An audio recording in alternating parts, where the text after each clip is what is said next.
Hello guys, welcome back to my mini blog. तो guys मुझे जिते ड्यूटी रू आई कर देखसी कि मोर काका के भल नहीं लगुता तो से सब पिला मैंने बाहरसु आम मेडिकल नेबार लगी। तो यह देखिपार यहाँ 3टा बाइक रे जाऊँ आम 3 लोग 9 लोग। तो यहाँ बाहरी गनु न आम सबे।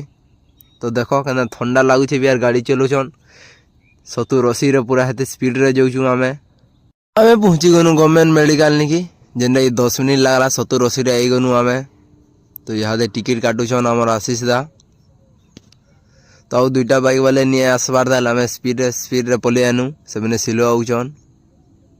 तो यहाँ भीतर के नमा भीतर के आनी सानु न लेकिन इन भिड़ तो कमी रातिर बेली हेनते भी कमी। इंजेक्शन गोटे दे सारे आउ टेबलेट 2-3टा लिखिदे जेनटा कि यहाँ आम टेबलेट नहीं जाऊँ मुकेश दा और मुई सबे तो सेन अच्छन।